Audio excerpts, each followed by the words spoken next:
Nós vamos falar um dos assuntos, né? A gente vai conversar com a Isa Catani, que é fisioterapeuta, a quem eu já quero agradecer a disponibilidade. Ela abriu uma brecha lá no consultório dela para poder falar com a gente. Isa Catani, bom dia, muito obrigado por falar com o ouvinte do Manhã Bandeirantes. Bom dia, tudo bem com vocês? Ótimo dia a todos os espectadores aí. Tudo bem, graças a Deus. Luísa, por que que os idosos, eu sei que os idosos sofrem muito com pneumonia e com queda. Por que a queda é tão prejudicial e tão perigosa para esse público 60, 70 a mais, Luísa? Olha, Edson, o risco de queda no idoso é realmente um problema muito preocupante e muito prevalente até. Só que às vezes, diferentemente do que a maioria das pessoas pensam, a gente tem uma fratura pré-queda, entende? Às vezes o idoso já tem um quadro de osteopenia, osteoporose, existe a fratura espontânea e após isso, após o evento da fratura, aí é que vem a queda. Pode acontecer o contrário, como você falou, eles caem por fatos naturais também do envelhecimento, desequilíbrio e tudo mais, fraqueza, perda de massa magra, mas existe esse problema também da fratura pré-queda. Isso acontece muito, muito mais do que a gente imagina. E precisa ter alguns cuidados também, não é, Isa? Tem gente que tem um monte de tapete dentro da É. casa, um monte de móvel atrapalhando a circulação. Esse também é um cuidado que precisa ter, né? Verdade, Edson. A gente fica desesperado quando vai na casa de um velhinho, Eu porque fico, eu a fico. quantidade de tapete, degrauzinho, a quantidade de móveis. Então, assim, realmente, o caminho do idoso dentro de casa, apesar às vezes da resistência até deles, né? Que tem apego às coisas e tudo mais, precisa ser o mais tranquilo possível, o mais limpo possível e assim, desimpedido realmente de quinas, de tapetes, de coisas que possam aí se tornar obstáculos até, né? É, eu conheço que tem gente que tem pano de prato e tapete de estimação, ô, Nath. Ah, é? Você É, conhece? conheço. Muita Existe gente. isso. E como é que é o processo de reabilitação no caso de pessoas idosas? Ele é um processo mais lento? Ele é um processo que exige mais? Exige um pouco mais, pela própria consolidação óssea, né? Ela é um pouco mais, o osso já é um pouco mais desmineralizado. Ai, meu Deus, uma palavra trava-língua. Tem menos minerais, né, do que os ossos de uma pessoa até 40, 50 anos.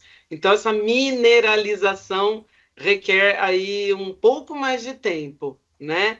A imobilização no idoso também é um fato muito preocupante porque a sarcopenia, né, que é a perda de massa magra, ela é muito rápida no idoso. A partir de 60 anos, por exemplo, né, é uma idade aí que a gente tem visto pessoas muito ativas, muito empoderadas, mesmo na melhor idade aí, como a gente diz, mas existe sim essa desmineralização e, portanto, essa dificuldade maior na recomposição óssea. Existe um cuidado mais prolongado, com certeza. Você usou um termo aí que eu até eu ler aqui o material que você me mandou, eu desconhecia, que era osteopatia. Que bicho é Sim. esse, Luísa? É um bicho fisioterapêutico esse. A osteopatia, Edson, nasceu pelas mãos de Andrew Steele, né, nos Estados Unidos, aí pelos anos 20, 30, e ele foi um filho de pessoas muito simples, mas um rapaz que viveu muito próximo à natureza e tinha um espírito muito investigativo. Então, desde muito cedo, ele era já o que a gente pode chamar hoje de um anatomista. E ele observou muito a natureza, ele dissecou vários animais, então ele tinha uma curiosidade infinita e a osteopatia nasceu dessa curiosidade dele, desse interesse dele na natureza, né, e na capacidade dos organismos vivos de se auto-recuperarem, né? Então, através da coluna vertebral, através de todos os tecidos que interagem uns com os outros, ele acreditava muito e fez muitos experimentos e intervenções, teve seus discípulos também, e ele teve, assim, descobertas brilhantes no sentido da regeneração tecidual, da autocura humana, do acesso que a gente tem aos nossos recursos naturais, como o sistema nervoso autônomo, sabe? Foi um cara, assim, à frente do seu tempo, que descobriu muitas coisas que a gente utiliza hoje através do toque, da terapia manual. Isso, assim, em todos os âmbitos do organismo humano. A parte músculo-esquelética, que a gente chama de estrutural, né? A parte visceral, que é a parte mais orgânica, que a gente acessa através dos nervos e inervações, e a parte somato-emocional também. Então, assim, é um legado fantástico que evoluiu muito através de vários estudos de outros profissionais da nossa área, mas é realmente um trunfo, assim, maravilhoso da fisioterapia, porque sabe que o remédio da fisioterapia é o movimento, né? Então, a osteopatia vem aí com um arcabouço enorme de técnicas manuais e de ações que podem regenerar o corpo humano e que podem promover a cura de diversos males. Por ser uma prática de medicina alternativa, né, algumas pessoas elas têm dúvidas e questionamentos sobre a legitimidade científica de tudo isso. Eu queria que se a senhora pudesse explicar, né, se é um veredito, se é ou não é uma pseudociência, qual que é a base científica de tudo isso? Olha, a osteopatia, ela carece realmente de mais estudos, mas a gente tem muita coisa publicada já com relação à terapia manual, né? A terapia manual, ela é um veredito da ciência, mas assim, a gente tem algumas carências aí de mais estudos na área.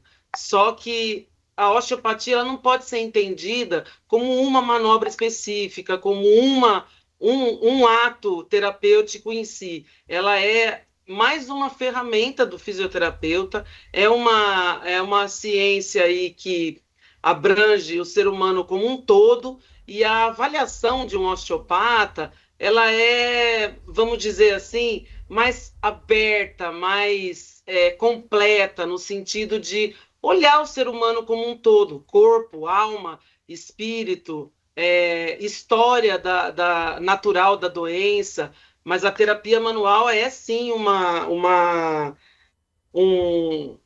como que eu vou dizer? É uma certeza da ciência no tocante à mobilização ou manipulação de vértebras e estruturas que a gente tem no corpo humano.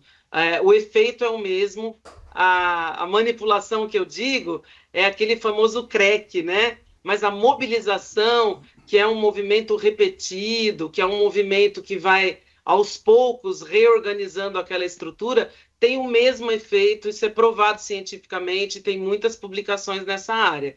Então, não é um achismo, não é realmente uma coisa nem sobrenatural e nem esotérica, como muitos ainda acreditam que seja, né? É uma coisa que tem respaldo na ciência, sim, e que avança cada vez mais nos estudos, mas ainda carece de mais pesquisas, com certeza. A gente está ouvindo aqui a Isa Catani, que é fisioterapeuta. Isa, eu ouvi muitas pessoas já dizerem isso, que o processo de recuperação, de reabilitação em si, talvez seja até mais importante até do que a própria lesão. Eu gostaria que você falasse sobre isso, porque a gente conhece algumas pessoas que se lesionam, ou têm alguma cirurgia, ou algum tipo de fratura, e que depois nunca voltam a ser como eram antes. Então eu queria que você falasse sobre isso. Então, o processo de reabilitação, ele consiste em várias fases, né? Por isso que quando você sofre uma lesão, porque você está falando das minhas praias mesmo, né? O idoso, a osteopatia e reabilitação traumato-ortopédica. Por que será, né, que eu estou falando tanto de idoso? Não, né? Porque realmente a gente vê, por exemplo, eu vou dar um exemplo de um simples entorse de tornozelo. Vamos classificar aí o entorse de tornozelo em 3 graus. 1, 2 e 3. Então, a gente tem, por exemplo, no entorse, quando a gente inverte o pé assim, normalmente com o rompimento de algumas fibras, um inchaço, né, um edema local, muita dor. Grau 2, um rompimento aí de mais fibras, um acometimento mais importante. E o grau 3, que a gente rompe aí tendões importantes que estabilizam o pé. Normalmente, a pessoa faz aí uma pequena imobilização, um pequeno repouso, mas não passa por fases, por exemplo, como a analgesia, que é uma coisa importante, e a regeneração tecidual, né? Tendões, por exemplo, que é esse exemplo que eu dei, né? Eles respondem à carga. Mas que tipo de carga? Uma carga progressiva, graduada, que o fisioterapeuta é o profissional que tem a expertise de conduzir o paciente nesse caminho, né? Então, a analgesia, a regeneração tecidual, que com os recursos simples, desde o gelo até os recursos eletrotermofototerápicos que a gente tem, podem ser promovidos no consultório, na reabilitação, e depois o movimento, né? Recobrar o movimento daquele membro, daquela parte do corpo que sofreu a lesão, de maneira controlada, de maneira ativa, porém controlada, principalmente no que diz respeito a tendões, que respondem à carga, mas que a gente tem que ter muita responsabilidade para não ter uma recidiva, né, de lesões aí, ou isso que você falou, né, Edson? Aquele órgão não chega nunca mais a ser o mesmo que ele era antes. Então, Isa, deixa eu só aproveitar isso que você está dizendo aí, defendendo fisioterapeutas, mas é o seguinte, você tem uma lesão aí, como você falou, uma torção de tornozelo. Eu, que sou um atleta, né, em mérito, tenho lesão de tornozelo. Daí eu vou lá. Aí o fisioterapeuta conversa comigo durante meia hora, faz uma fichinha lá, fala bom dia, dá um choquinho, me manda embora. Demora muito, Isa. Você acha que a sessão do fisioterapeuta demora muito? Eu acho que demora para sarar. Ah, para sarar. Ah, precisa ver que fisioterapeuta é esse que você foi, Edson. Olha, brincadeiras à parte, deixa eu falar. Vou dar um outro exemplo muito interessante aqui, que a gente vê sempre na televisão. Rompimento de ligamento cruzado anterior em jogador de futebol. LCA. Sabe quanto tempo uma lesão dessa demora para sarar? De 6 a 9 meses. Nossa. Isso assim, a gente fazendo fisioterapia praticamente todo dia, ou pelo menos de 2 a 3 vezes na semana, com o paciente cumprindo ainda as lições de casa que ele tem que cumprir. Poxa. Então, demora mesmo. É uma questão que é um trabalho mútuo, né? Não é só o fisioterapeuta, o paciente também tem que ajudar, né? Quase que uns 90% responsabilidade do paciente. Acho que a culpa não era do fisioterapeuta, então. Outro dia eu estava vendo. Também acho. Como é que pode ser no dia a dia, então, para dar uma melhorada? Outro dia a Nath Luquezzi, que é bailarina, ela ergueu a perna numa altura aqui de uns 50 metros, mais ou menos. Eu não consigo nem pular ondinha. Como é que a gente faz para, né, Edson? Como é que a gente faz para envelhecer com qualidade, para ter uma elasticidade melhor, Luísa? A gente precisa de constância, a gente precisa de muito empenho e de muita persistência. Muita persistência. Lembrando que pessoas muito elásticas, como você citou a bailarina aí, às vezes têm uma espécie de frouxidão articular, tá? Isso é muito interessante, viu, Edson? Não esperava falar disso na nossa entrevista aqui, mas é uma coisa muito legal das pessoas saberem. Tem pessoas que têm articulações mais frouxas ou menos frouxas. Então, parece que essas pessoas são mais elásticas, mas isso não tem a ver com elasticidade muscular e nem da parte neural. Tem a ver com articulações mais ou menos frouxas, tá? Tem até uma síndrome que a gente chama de síndrome de Ernie, que é muito comum entre contorcionistas, essas pessoas que parece que estão dando um nó no próprio corpo. Então, essas pessoas têm um pouco mais de facilidade, mas nada que não seja treinável. A gente nunca vai chegar nos extremos, né? Que essas pessoas conseguem, mas elas também têm um probleminha à parte. Elas têm uma facilidade maior de ter lesões ocasionadas por esse excesso de elasticidade. Mas o principal de tudo isso é a constância mesmo, a perseverança, o treino E a vontade, né? A vontade de conquistar os objetivos. Vocês são corporativistas mesmo. Tô vendo até no tom de vermelho da roupa. É mesmo, viemos combinando.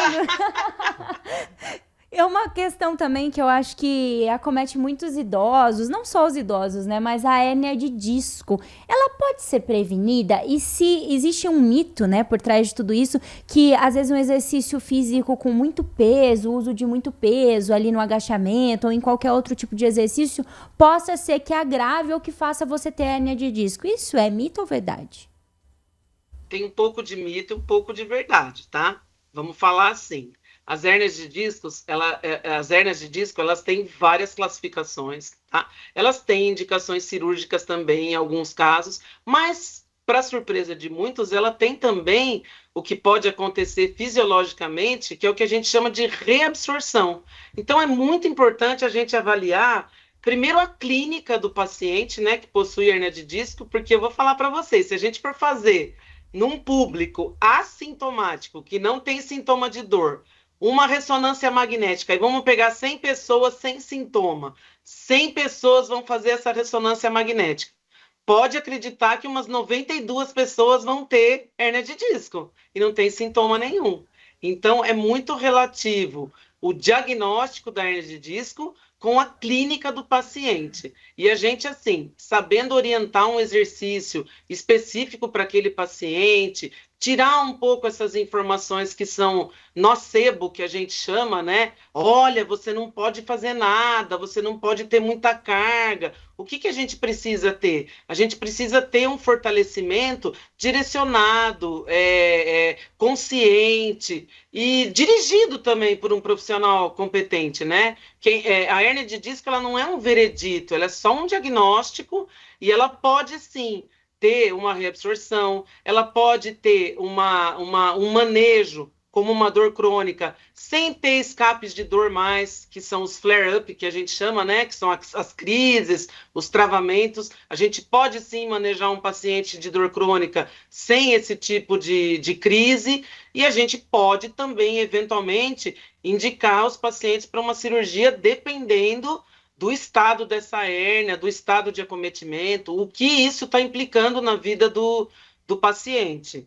Isso é misturado, né? Você vê que tem muito mito que mistura com verdade e muitas verdades aí que podem ser esclarecidas e que podem ajudar muito as pessoas. Com certeza. Estamos conversando aqui com a Isa Catani, que é fisioterapeuta. O Isa, o nosso ouvinte, Marco Bedin, está dizendo o seguinte: eu fiz aqui o LCA, que você chamou, né, ligamento cruzado anterior, jogando bola, nunca voltou ao normal, fiz fisioterapia de 2013 a 2021, fiz 25 cirurgias, 4 próteses e o joelho nunca mais voltou a dobrar. Hoje ele está com 60 anos. Um caso grave esse, não é? Um caso grave esse. Então, como que ele chama? Marco Bedin. Ô, Marco, alguém deveria ter mantido a sua perna em extensão no pós-cirúrgico imediato. A gente tinha que ter ganho essa extensão aí na hora da sua cirurgia, assim que você voltou da maca, e depois ir trabalhando essa flexão, ganhando seus movimentos de maneira bem, né, com exercícios aí de angulação de proteção, enfim, de 6 a 9 meses de reabilitação, seu LCA teria ficado perfeito, seu joelho teria ficado perfeito, mas não é nada que a gente não possa avaliar, né? Que um profissional não possa avaliar e ver que tipo de acometimento que tem, que tipo de limitação que você tem, porque a gente tem algumas limitações que são moles, algumas limitações que são duras, que são bloqueios mesmo. Isso tudo precisa ser avaliado também, né? Para a gente saber se tem ganho ainda, se não tem, se dá para fazer alguma coisa ou se não dá mais. Existe isso mesmo, né? Desse pós-cirúrgico ter que ser bem acompanhado, né? Porque isso na verdade vai ditar como vai ser essa recuperação. Sabe do que a gente precisa? De profissionais assim bem formados e bem informados, porque a gente tem uma parceria muito grande com a classe médica.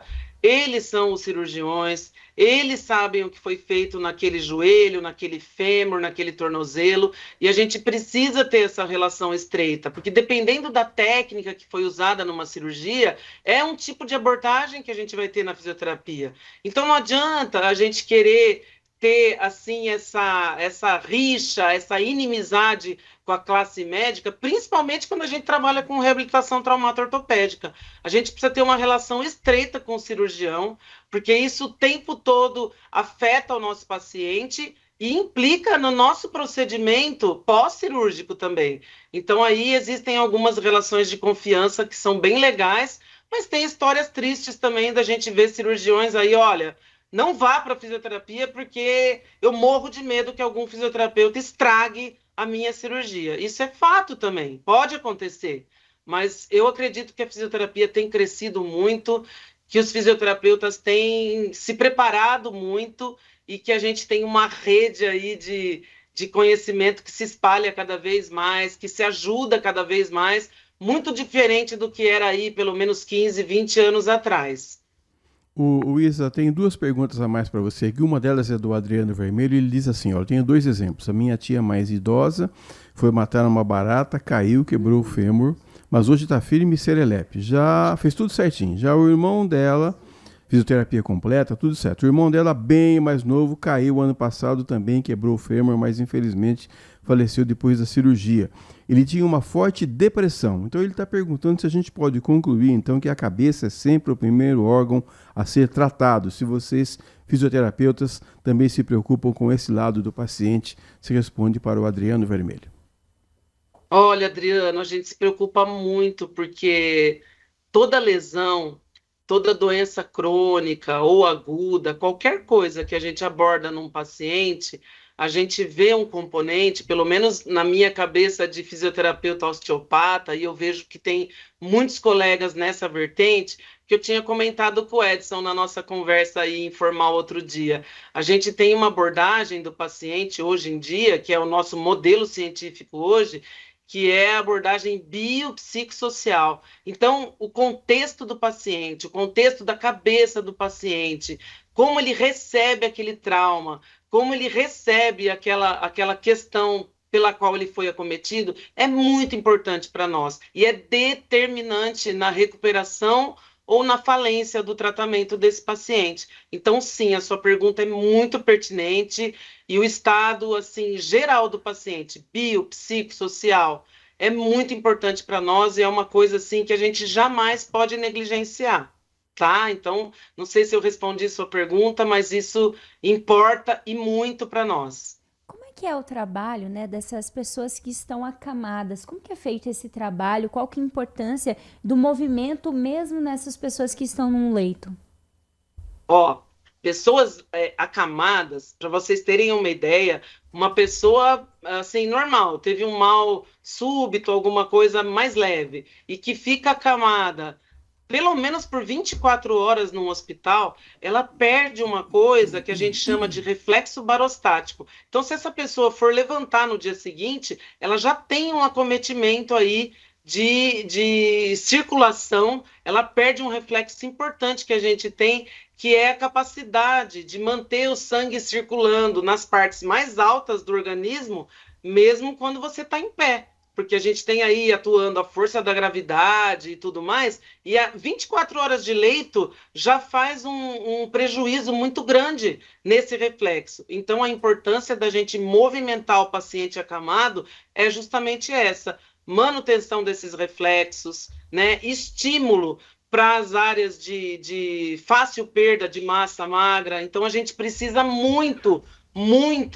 de movimentação, ainda aqui no leito, mesmo que o prognóstico não seja bom, porque a gente nunca sabe a reação de um paciente que está acamado, né? A gente nunca sabe se ele realmente vai melhorar, se ele vai a óbito. A gente tem que estimular de qualquer forma para que ele não perca aquelas funções que são primordiais para que ele se mantenha vivo e provavelmente se recupere depois.